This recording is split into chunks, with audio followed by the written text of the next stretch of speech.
नमस्कार, स्वागत है आप सभी का।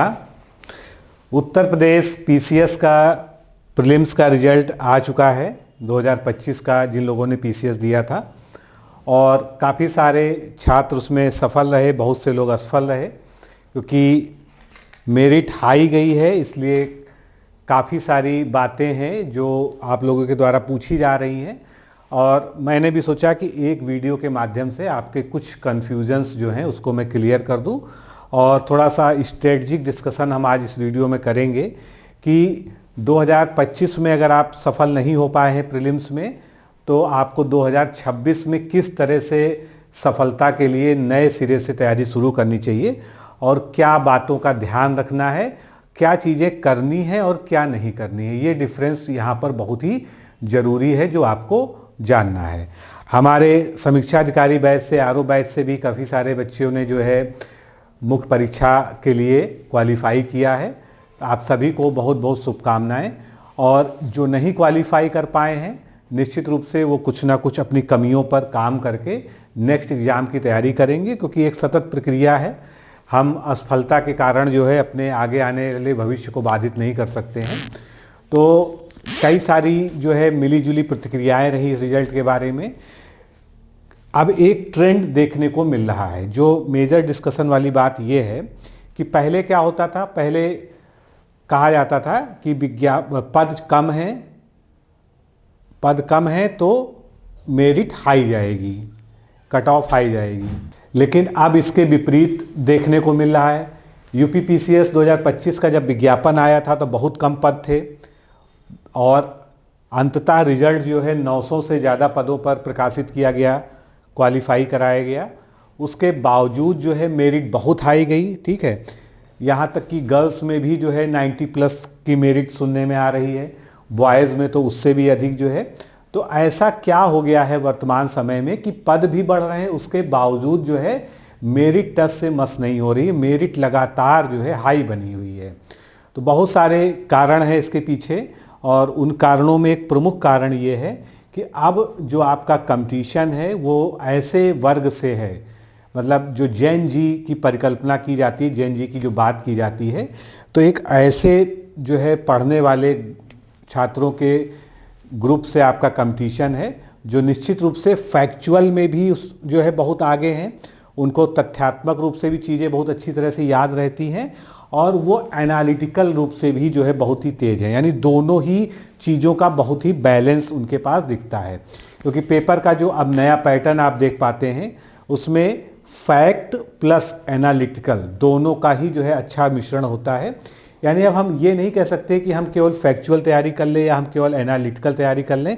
हमको हर तरह के सिचुएशन के लिए तैयार रहना होगा और मिक्स पैटर्न जो है इसका जो है आपको देखने को मिलता है। तो कुछ हम लोग कॉमन गलतियां करते हैं और अपनी गलतियों से सीख नहीं लेते हैं, ये हमारी सबसे बड़ी गलती होती है। तो आज हम जो है इसके बारे में बात करेंगे। हालांकि ये बहुत लंबा चौड़ा डिस्कशन नहीं है, क्योंकि जो है ओवर मोटिवेशन भी कहीं ना कहीं हानिकारक ही होता है। तो हम बहुत संतुलित तरीके से कुछ पॉइंट्स आपके सामने रखेंगे जो आपकी आने वाली तैयारी में आपकी बहुत अधिक मदद करने वाले हैं। आगे बढ़े इससे पहले मैं बता दूं कि उत्तर प्रदेश पीसीएस 2026 का हमारा फाउंडेशन बैच स्टार्ट हो चुका है। पहले से ही चल रहा था, उसमें एडमिशन की प्रक्रिया फिर से शुरू कर दी गई है। आप लोग की डिमांड पर उसमें जो है हम जो है डिस्काउंट भी लेके आ गए हैं, जैसा कि आप देख भी पा रहे हैं। और 8 दिसंबर तक आप डिस्काउंट पे जो है इस कोर्स में एडमिशन ले सकेंगे। ये एक ऑल इन वन कोर्स है। इसमें आपको प्रीलिम्स मेंस पूरी कंप्लीट तैयारी कराई जाती है। सभी सेगमेंट्स के आपको सारे वीडियो लेक्चर्स दिए जाते हैं। साथ ही आपको सारे प्रीवियस ईयर क्वेश्चंस कराए जाते हैं, आपकी आंसर राइटिंग कराई जाती है। प्रीलिम्स की दृष्टि से आपको एक ग्रुप में ऐड करके, टेलीग्राम ग्रुप में डेली आपको हर टॉपिक वाइज क्वेश्चंस दिए जाते हैं। उसके लिए पहले से टॉपिक्स निर्धारित होते हैं, जिससे आप उस टॉपिक का वीडियो लेक्चर पढ़कर और उस टॉपिक पर आप टेस्ट दें और आप में कितनी तैयारी रह गई है, कितनी कमी रह गई है, उसका आकलन आप लगातार करते रह सकें। क्योंकि अभ्यास बहुत ज़रूरी है, तो अभ्यास जो है लगातार इसमें चल रहा है। प्रीवियस ईयर क्वेश्चंस हम सारे कंप्लीट कर रहे हैं, चाहे वो प्री हो चाहे मेंस हो, इसी कोर्स में आपको मिलेगा। कोई बाहरी किताब नहीं पढ़नी है। आपको जो है करंट अफेयर्स के आर्टिकल प्लस करंट अफेयर्स के मंथली वीडियोस, मंथली मैगजीन, सब कुछ यहाँ पर मिलेगा। पीडीएफ में बाइलिंगुअल नोट्स मिलेंगे। तो ये कंप्लीट पैकेज है। इसमें जो है कुछ भी ऐसा नहीं जिसके लिए आपको किसी भी तरह से बाहर की डिपेंडेंसी करनी पड़े। तो आपके सामने ये नंबर है, इस नंबर पर इमीडिएटली बात कर लीजिए। 8 दिसंबर इसकी लास्ट डेट है और इसमें जो है आप ज़रूर जुड़ें अगर आप 2026 में चाहते हैं कि आपका पीसीएस प्रीलिम्स ज़रूर क्लियर हो और साथ में मेंस भी क्लियर हो। तो इंटीग्रेटेड तैयारी करने के लिए ये बेस्ट है। अब आते हैं अपने वापस मुद्दे पर। तो कुछ चीज़ें हैं कि जैसे हम लोग डिस्कस कर रहे थे कि आखिर क्या ऐसी वजहें हैं कि सीट्स भी, नंबर ऑफ सीट्स भी हाई जा रही हैं और नंबर ऑफ सीट्स हाई के साथ साथ जो है कट ऑफ भी हाई जा रही है।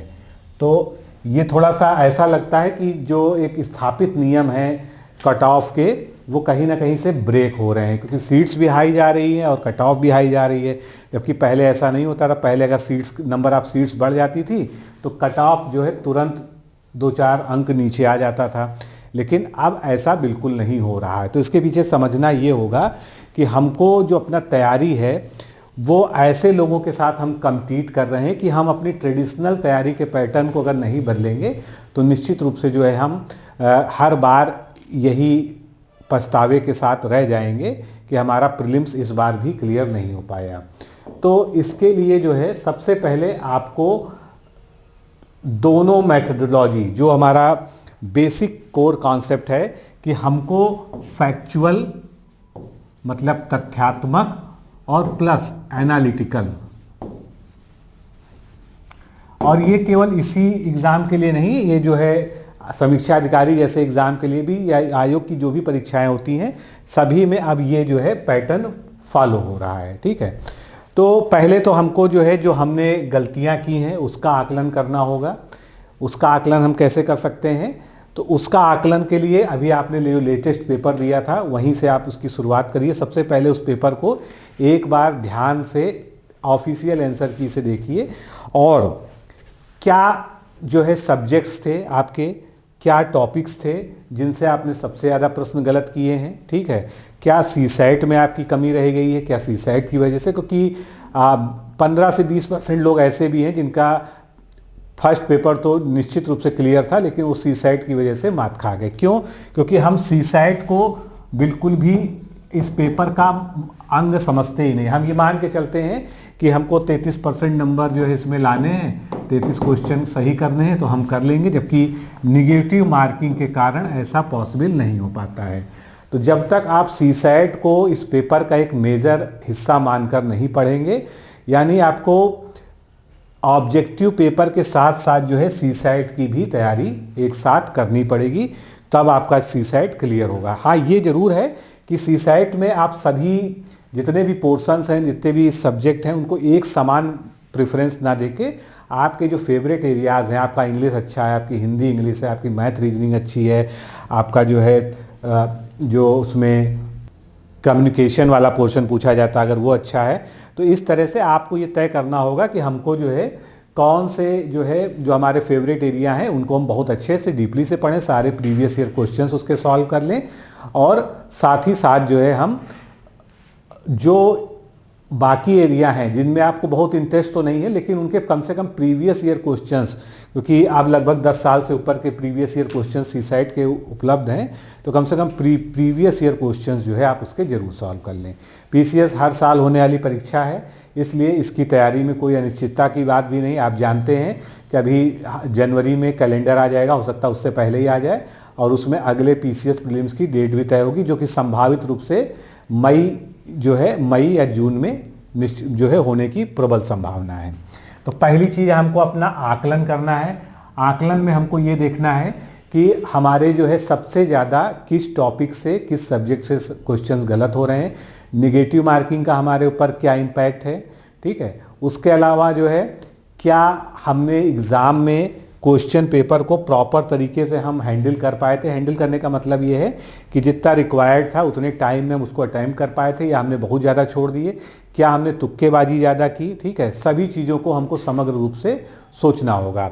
और इसके पीछे जो सबसे बड़ी कमी आप देखेंगे कि हम अगर टेस्ट सीरीज नहीं प्रॉपर लगाई गई है, यानी कि मॉक टेस्ट अगर जो है एग्ज़ाम के पहले अच्छी तरह से नहीं दिए गए हैं, तो एग्ज़ाम में हॉल में जो असमंजस की स्थिति होती है वो उसी वजह से होती है। तो टेस्ट सीरीज जो है इसका एक जो है बहुत बड़ा हिस्सा है। तो सबसे पहले अगर हम फैक्चुअल की बात करें, हम तैयारी पे आते हैं। फैक्चुअल में सबसे पहले आपको PYQs, ठीक है, PYQs क्यों? क्योंकि PYQs कम से कम 10 साल के आपको पढ़ना बहुत ज़रूरी है। 10 साल के UPPCS और बाकी जो है UPPSC के जो एग्ज़ाम्स हैं उनके PYQs जो है आपको अच्छे से पढ़े होने चाहिए, उनकी व्याख्या सहित। तो इसके लिए बहुत सारी बुक्स आती है मार्केट में, उसको आप जो है ले सकते हैं। यहाँ पर बुक लिस्ट बताने जैसा कुछ नहीं है, आप सभी लोग जो है जानते हैं जो लोग तैयारी कर रहे हैं। तो घटना चक्र, यूथ कंपटीशन टाइम्स, बाकी बहुत सारे और भी आते हैं, लेकिन ये जो है 2 सबसे बड़े नाम हैं, इनमें से आप जो है ले सकते हैं। 10 साल के PYQs जो है करिए, फिर उसके बाद PYQs के बेसिस पे एनालिसिस अपनी तैयार कीजिए कि इसमें सबसे ज़्यादा जो है झुकाव आपको किधर दिख रहा है, कि कौन कौन से मेजर सब्जेक्ट्स हैं 3-4 जिनको हमको किसी भी हालत में स्किप नहीं करना है और उसको हमको बहुत ही डेप्थ में पढ़ना है, ठीक है। हमको उसको बहुत ही डेप्थ में पढ़ना, बहुत ही गहराई के साथ पढ़ना है। तो PYQs को आप सबसे पहले करेंगे। उसके बाद जो है आप प्री प्लस मेंस, इसका एक कंबाइंड अप्रोच शुरू करेंगे। एनालिटिकल में जो है आ जाएंगे और PYQs के साथ साथ जो है आप कोई भी एक जीके की बुक, प्रेफरेबली आपका घटना चक्र जीके भी हो सकता है, ल्यूसेंट जीके भी हो सकता है, दृष्टि की भी आती है, बहुत सारी जो है इस तरह की किताबें आज की डेट में आ गई हैं। पहले सिंगल नाम हुआ करता था ल्यूसेंट का, तो लोगों को ल्यूसेंट ज़्यादा, हालांकि ल्यूसेंट में कोई बुराई नहीं है, ठीक है। तो फैक्चुअल डेटा के लिए, फैक्चुअल जो है तथ्यों को याद रखने के लिए आपको कोई ना कोई एक जीके टाइप की बुक आपके पास एक होनी चाहिए।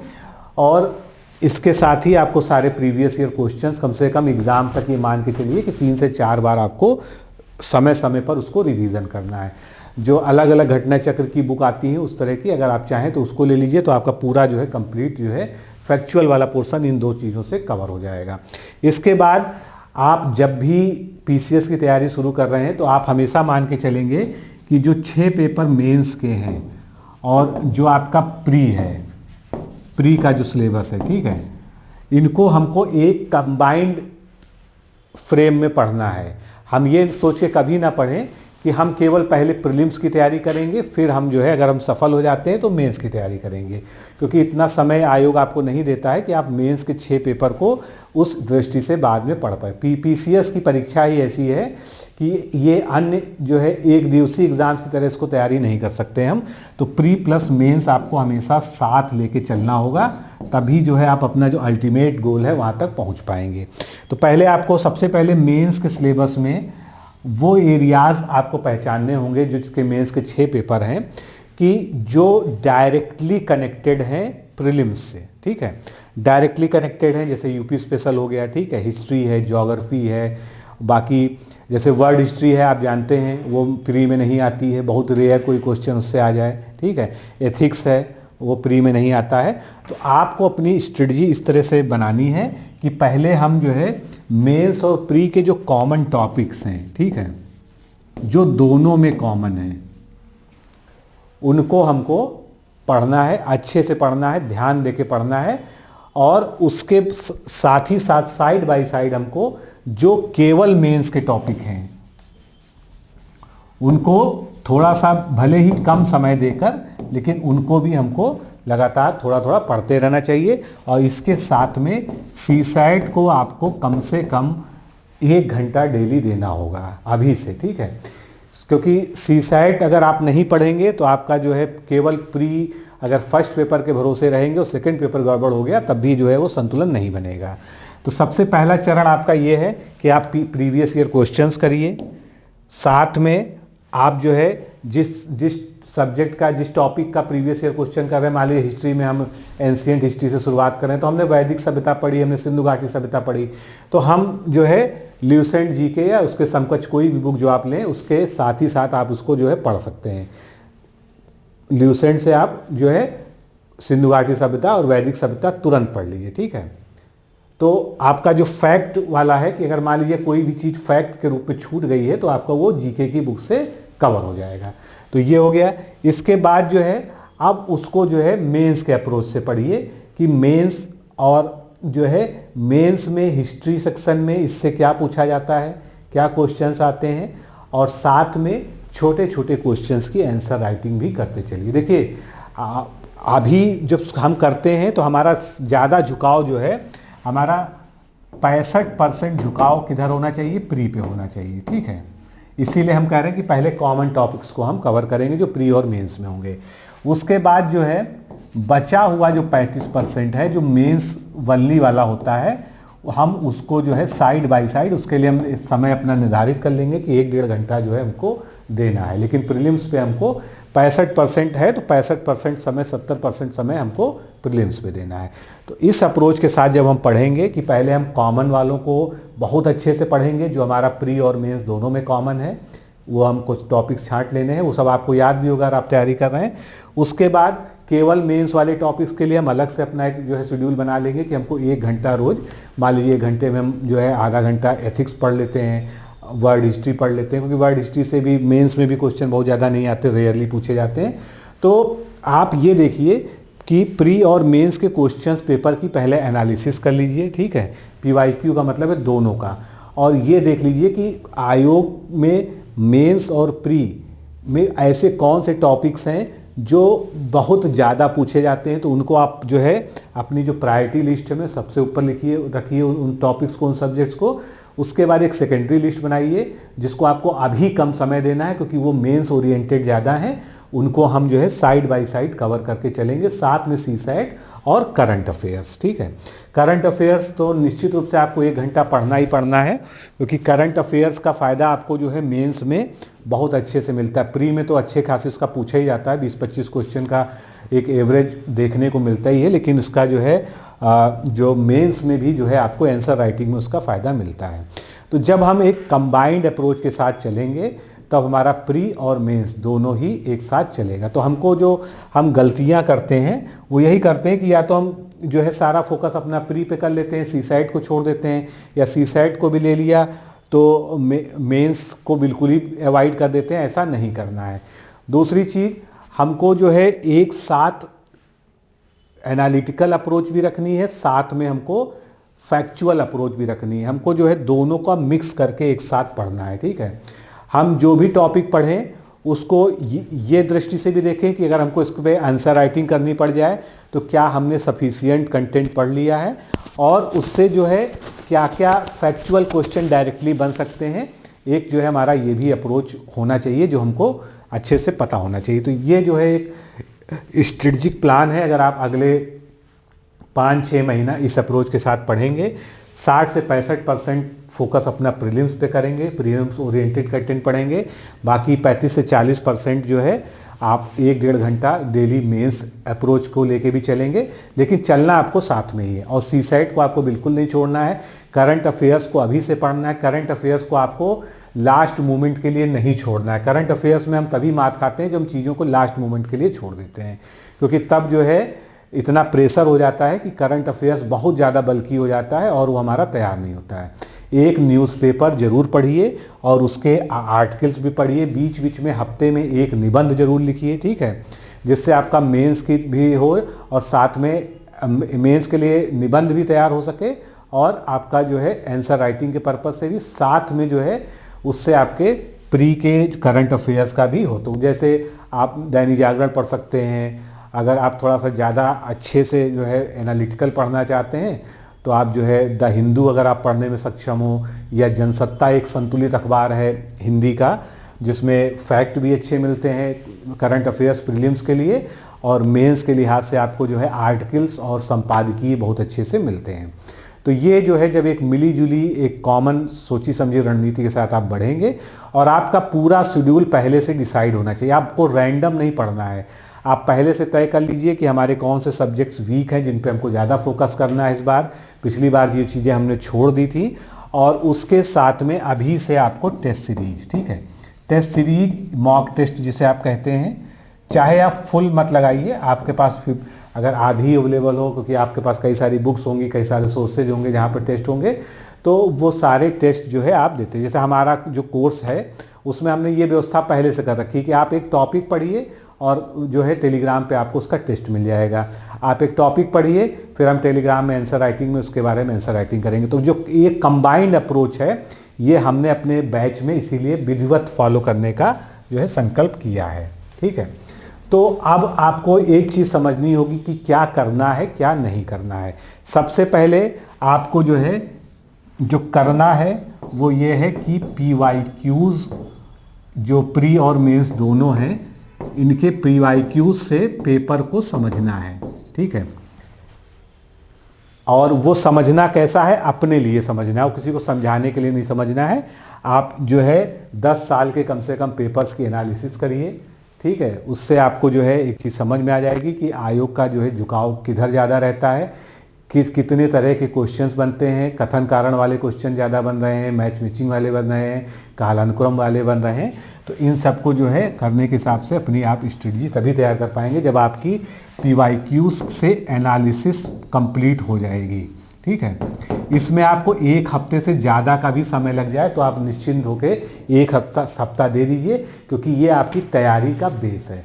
इसके बाद आपको अपना जो है इम्पॉर्टेंट टॉपिक्स जब आप छांट लेंगे PYQ के आधार पर, एनालिसिस के आधार पर, और प्री प्लस मेंस जो कॉमन टॉपिक्स हैं उसको जब आप छांट लेंगे तो आप उसके हिसाब से अपना स्टडी प्लान तैयार करेंगे कि हमको रोज़ 2 से 3 सब्जेक्ट के ये कॉम्बिनेशंस को पढ़ना है, इसमें से हमको प्री के लिए ये पढ़ना है, मेंस के लिए हमको ये पढ़ना है, हमको कम से कम बहुत दीर्घ उत्तरी नहीं तो लघु उत्तरी प्रश्नों की जो है आप आंसर राइटिंग भी साथ में करें, और जो इम्पॉर्टेंट पॉइंट्स हों उसको रिवीजन पॉइंट्स जिसे कहते हैं वो करें। साथ में ल्यूसेंट जैसी एक किताब को भी अपने साथ में रखें, घटना चक्र से PYQs करें, और जो भी आपने जो है कोई कोर्स चुना हो, कोई और जो भी आप किताबें फॉलो कर रहे हैं उसके आधार पे जो है पढ़ना है, तो ये आपको करना है। साथ में एक जो है न्यूज़पेपर डेली पढ़ना है, आपको करंट अफेयर्स डेली का डेली कवर करना है, आर्टिकल्स पढ़ने हैं, हफ्ते में कम से कम 1 निबंध आपको अभी से लिखना होगा मेंस की पर्पज़ से। तो ये जो प्री प्लस मेंस का जो कंबाइंड अप्रोच है वो बहुत ज़रूरी है, और CSAT को आपको जो है करना है। क्या नहीं करना है, आपको हर टॉपिक का कम से कम 3 बार रिवीजन करना है। किसी भी स्थिति में 3 रिवीजन से कम नहीं होने चाहिए। तो आप जब भी अपना प्लानिंग करें तो 3 रिवीजन करें। ऐसा ना करें कि एक बार आपने जो है किया। आपको बहुत ज़्यादा बुक्स इकट्ठी नहीं करनी है, आपको कम से कम किताबें, जितना जो है आप अपना सोर्सेज को कम करेंगे उतना आप क्वालिटी कंटेंट जो है इकट्ठा की तरफ बढ़ पाएंगे। इसलिए सोर्सेज बहुत कम रखिए, अपने जो भी सोर्सेज रखिए उसको बहुत सोच समझ के चुन के रखिए। अगर आपको लगता है कि आपको जो है दृष्टि की ही सारी बुक्स लेनी है तो आप दृष्टि के लिए लीजिए। ठीक है, जिसका भी घटना चक्र है, बाकी स्टैंडर्ड बुक्स आपको पता ही है, जैसे पॉलिटी में हम लक्ष्मीकांत जो है कि स्टैंडर्ड मानते हैं, हिस्ट्री में जो है हम मान लीजिए कि NCERTs को कर सकते हैं। ठीक है, तो NCERT आप जो है ज्योग्राफी में भी फॉलो कर सकते हैं, या दृष्टि की क्विक बुक आप प्रीलिम्स के हिसाब से। तो आपने जो भी अपना तय किया हो, कोई मेरा किसी के लिए कोई विशेष आग्रह नहीं कि आपको यही पढ़ना है या ये नहीं पढ़ना है। ठीक है, तो आप जो है बुक्स जो करिए वो बहुत ज़्यादा ये मत करिए कि आपने एक बुक पढ़ ली, उसका एक बार आपने पढ़ लिया, उसको आपने रख दिया, फिर आप मार्केट गए दूसरी बुक लेके फिर आ गए। तो ये जो है तरीका बहुत ही ख़राब होता है। अपने इससे क्या होता है, जो आपने पढ़ा वो उसका सार्थक नहीं होगा। पहली बार जो आपने पढ़ा एक बुक से वो बिल्कुल वैसा ही रह जाएगा, क्योंकि बिना 3 रिवीजन के आप किसी भी चीज़ को रिप्रोड्यूस नहीं कर पाएंगे एग्ज़ाम में। तो 3 रिवीजन तो मिनिमम रिक्वायरमेंट है। ये हमारा जो है इस तरह का ब्रेन का सिस्टम है, हमारा जो है इस तरह से रिकॉल करने का सिस्टम है कि 3 रिवीजन कम से कम होना चाहिए, तभी हम एग्जैक्टली चीज़ों को वापस याद करके लिख पाते हैं। ठीक है, तो सोर्सेज कम रखिए, रिवीजन बढ़ा दीजिए, और किसी भी स्थिति में आपको मॉक टेस्ट जरूर करना है। और जो है हमको सिंपल ऐसे लेके पढ़ना नहीं, हमको हमेशा कुछ भी लिखना पढ़ना है तो वो लिख कर तैयारी करनी है। ठीक है, लिख कर आप तैयारी करेंगे तो आपका क्या है, आपके मेंस के हिसाब से थोड़ा बहुत आपका जो कलम है वो चलती रहेगी। ठीक है, कुछ फैक्ट्स को नोट करेंगे, नोट डाउन करेंगे, उनकी मैपिंग करके रख लेंगे किसी पूरे टॉपिक की, इसमें क्या क्या हमको पढ़ना है, क्या महत्वपूर्ण है, कालानुक्रम को हमको जो है एक सिस्टमेटिक ढंग से बना लेना है। ज्योग्राफी को आपको मैप से ही पढ़ना है, उसके अलावा कोई और तरीका नहीं पढ़ने का हो सकता है, ठीक है। ज्योग्राफी में जो भी पढ़ें उसको मैप में देखें। आपने कोई भी द्वीप देखा, कोई भी देश के बारे में पढ़ा ज्योग्राफी में, ठीक है, या करंट अफेयर्स में भी तत्काल आप जो है अपने पास ब्लैंक मैप्स रखिए। कई सारे छपी हुई बुक आती हैं अब तो ब्लैंक मैप्स की, वर्ल्ड की, इंडिया की, और वर्ल्ड की अलग अलग कंट्रीज़ भी उसमें होती हैं, अलग अलग कॉन्टिनेंट्स भी होते हैं। तो जो कुछ भी ज्योग्राफी में तैयारी करनी है आपको जो है हमेशा मैपिंग पर ही तैयारी करनी चाहिए, वही बेस्ट तरीका है, क्योंकि इसकी जो परीक्षा की डिमांड है वो इसी तरह से है। तो जितना ज़्यादा हम लिखेंगे, ठीक है, हम ये नहीं कह रहे कि आपको फेयर नोट्स बनाने हैं, किसी को पढ़ाना, किसी को कुछ नहीं दिखाना है, जो कुछ करना है अपने लिए करना है। लिख लिख कर हमेशा हाथ में जब आप पढ़ें तो आपके पास एक नोटबुक हो, किताब खुली हुई हो, साथ में पेन हो। बाकी जो चीज़ें आप ऑडियो विजुअल पढ़ते हैं, जैसे आपने किसी का कोर्स ले रखा, मान लीजिए हमारा ही कोर्स है, तो ऑडियो विजुअल सबसे बढ़िया माध्यम होता है हमको चीज़ों को याद रखने का, लेकिन उसका भी रिवीजन कम से कम 2 से 3 बार करना। ये नहीं कि आपने एक बार एक लेक्चर को देख लिया और बस उसको छोड़ दिया। जो भी पढ़ना है, चाहे कम पढ़ना है, लेकिन उसका मैक्सिमम जो है रिवीजन करना है।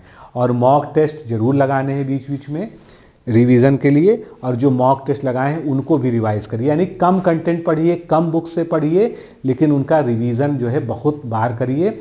और अपने आप को बिल्कुल अवेयरनेस के साथ में अखबार से ज़रूर जोड़ के रखिए।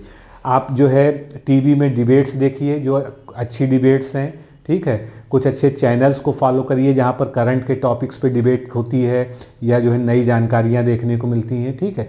तो जो ये सोशल मीडिया का जो हम टाइम वेस्ट करते हैं उसकी जगह हम कुछ प्रोडक्टिव कर सकते हैं। तो अगर ये चीज़ें आप सावधानी रखेंगे तो निश्चित रूप से जो है आने वाला पीसीएस जो है आपको निराश नहीं करेगा। और स्वयं से अपनी कमियों का आकलन कर लेना और उसको सुधार लेना, ये सबसे बड़ी बात है। हम जो है सफलता की ओर बढ़ने के लिए सबसे पहला स्टेप है। तो सबसे पहले अपना आकलन करिए।